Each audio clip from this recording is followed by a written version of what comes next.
जी। और जगत गुरु का जो पद आपको मिला है जी।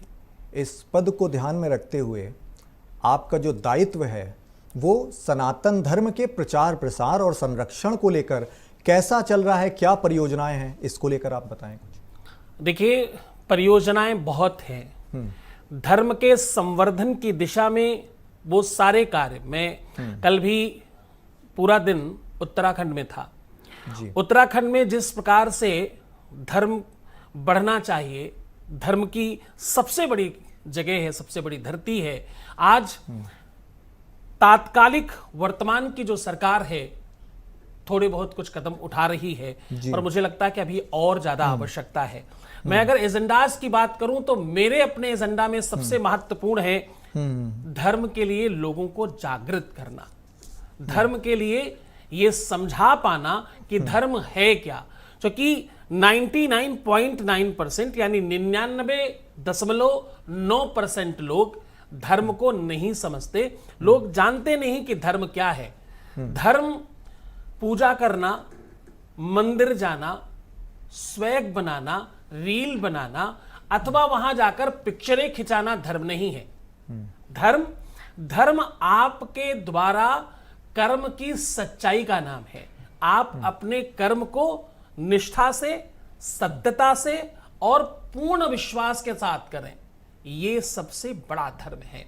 पत्नी धर्म, पति धर्म, राज धर्म, आपकी नौकरी का धर्म, आपका व्यवसायिक धर्म, आप जिस कार्य में हैं वो काम बहुत अच्छे से करना, सच्चाई और निष्ठा से करना, ये प्राथमिक धर्म है। क्योंकि जैसे ही ऐसा होगा आप अपने धर्म को संवर्धित कर पाएंगे। आप धर्म में कहते हैं कि गाय बचानी है, माता गाय का संवर्धन करना, सुरक्षा करनी है। गाय बेच कौन रहा है? जी। गाय के ऊपर सबसे बड़ा अपराध करने वाले लोग कौन है? क्या केवल काटने वाले? तो मुझे लगता है कि जब धर्म की स्थापना धर्म के आधार पर होगी तो मेरा पहला एजेंडा, मेरी पहली जो व्यवस्था है, जिस तरफ मैं सोच पा रहा हूं, विचार कर रहा हूं, जिसके लिए मैं निरंतर प्रयास करना भी मैंने प्रारंभ कर दिया है, वो लोगों को धर्म बता पाना, लोगों को इस बात के लिए जगा पाना कि भैया हिंदी भी आवश्यक है। आपके पास थोड़े से पैसे हो जाने पर आप BMW लाएं, आप ऑडी ले आएं, आप बहुत बड़ी कार ले आएं, आप बड़े घर में रहें, खूब बड़ा सा बंगला, मकान, दुकान बना लें, लेकिन आपका बच्चा खूब बढ़िया जगह भी पढ़े, ये सब बहुत अच्छा है, ये स्वैग है, स्टाइल है, खूब बनाइए। लेकिन इस बात का ध्यान रखिए, जब आप स्टाइल से कहते हैं कि हमारा बच्चा हिंदी बोल नहीं पाता, इस पर आपको गर्व नहीं, आपको शर्म आनी चाहिए। गुरुजी क्षमा चाहता हूं, आपको रोक रहा हूं, लेकिन एक सवाल मैंने इसमें जोड़ा था कि जगत गुरु की चयन प्रक्रिया को लेकर पारदर्शिता और निष्पक्षता पर भी अलग अलग तरह के आरोप लगते रहे, इस पर भी लोगों का मार्गदर्शन करें जो इस तरह के आरोप लगाते हैं। नहीं, आपको सबसे पहले एक बात बताऊं कि ये पद किसी भी इंसान और मनुष्य के द्वारा निर्मित है नहीं। तो जगत गुरु के पद के किसी भी प्रकार का कोई आक्षेप, कोई भी आरोप एकदम बिल्कुल बेबुनियाद है। इस तरह का कोई अवचित्त नहीं, क्योंकि इसमें किसी भी प्रकार की वांट नहीं निकलती, इसमें किसी भी प्रकार का कोई आवेदन नहीं होता, इसमें किसी भी प्रकार की कोई ऐसी व्यवस्था नहीं कि जो भी इच्छा करे, जो चाहे वो हो सकता है। क्योंकि ये जो पद हैं, आप शंकराचार्य समझते हैं पूर्व पश्चिम उत्तर दक्षिण 4 ही होते जी, उनके अंदर 4 होते हैं।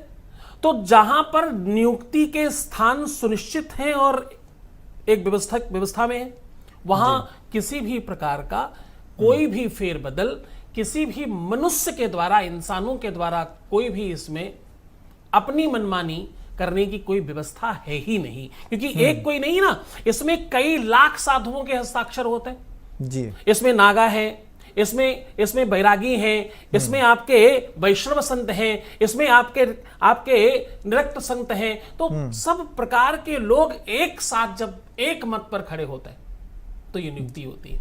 ये ईश्वर की कृपा के बगैर संभव नहीं, कि मनुष्य जनित नहीं है। इसमें किसी भी प्रकार का मतलब रंच मात्र, सुई की नोक के बराबर इसमें कुछ भी नियुक्त अथवा पूर्व निर्धारित करना, सुनिश्चित कर लेना अथवा धाधली गर्दी कर लेना, ऐसा कुछ हो ही नहीं सकता। ऐसी कोई व्यवस्था है ही नहीं।